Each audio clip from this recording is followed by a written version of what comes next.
18 साल से फरार चल रहे राजूपाल हत्याकांड के आरोपी अब्दुल कवी का सरेंडर। अतीक का करीबी और उसके गैंग का मुख्य शूटर था अब्दुल कवी। राजूपाल हत्याकांड में 18 साल से फरार चल रहे आरोपी अब्दुल कवी ने बुधवार की शाम लखनऊ की सीबीआई कोर्ट में सरेंडर कर दिया।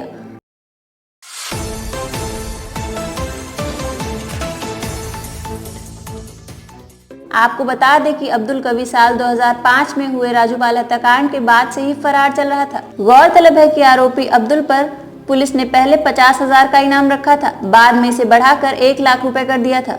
राजूपाल हत्याकांड के मुख्य गवाह उमेश पाल हत्याकांड के बाद से ही अब्दुल कवी पर प्रशासन की कार्यवाही शुरू हो गई थी। बताया जा रहा है कि कौशाम्बी के भखंदा गांव का रहने वाला अब्दुल गुजरात की साबरमती जेल में कैद माफिया अतीक अहमद के खास शूटरों में से एक था। दरअसल इस तथ्य के चलते घटना के 15 साल बाद सीबीआई ने कोर्ट के आदेश पर राजूपाल हत्याकांड की नई सिरे से जांच के बाद 10 लोगों के विरुद्ध चार्जशीट दाखिल की थी। उसमें अब्दुल कवी का नाम भी शामिल था।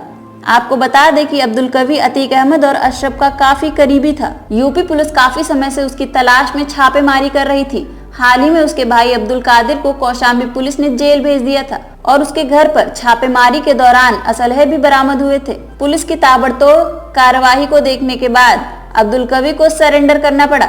उमेश पाल हत्याकांड के बाद पुलिस ने उसके खिलाफ कार्यवाही करनी शुरू कर दी थी। 2 मार्च को उसकी तलाश में पुलिस ने उसके गाँव में छापेमारी की और 2 मार्च को उसकी तलाश में पुलिस ने उसके गांव में छापेमारी की और 3 मार्च को बुलडोजर से उसका पैतृक घर गिराया गया। आपको बता दें कि 5 मार्च को कवि के पिता समेत उनके भाइयों पर आर्म्स और विस्फोटक अधिनियम के तहत केस दर्ज हुआ। 20 मार्च को कवि का पोस्टर जारी हुआ जिस पर पुलिस ने 50,000 का इनाम रखा। 24 मार्च को कवि की तलाश में उसके गाँव में छापा मारा गया, जहाँ से 5 लोगों को पुलिस ने गिरफ्तार किया। पुलिस ने कवि का इनाम बढ़ाकर 1 लाख रुपए कर दिए। 25 मार्च को कवि की तलाश में कटैया गांव में छापा मारा गया, जहां से पुलिस ने 5 लोगों को गिरफ्तार किया। इसके बाद 26 मार्च को कवि की तलाश में पुरखास नामक गांव में छापा मारा गया। पुलिस ने वहां से भी 9 लोगों को गिरफ्तार किया। कौशाम्बी में अब्दुल कवी ने अतीक की तरह 40 गुर्गों का गैंग बना लिया। इसके साथ ही कौशाम्बी में ही उसने 100 करोड़ से ज्यादा की अवैध संपत्ति बना ली। 4 गाँव में तलाशी के बाद पुलिस के हाथों 50 से भी ज्यादा हथियार लगे। आपको बता दें कि जब अब्दुल कवी अतीक के पास आया तो वह करीब 20 साल का था। खुद की पहचान और रुतबा बनाने के लिए वह अतीक की गैंग में शामिल हो गया। इससे पहले वह लोगों को धमकाने, डराने, लूट खनन जैसे कामों में लगा रहता था।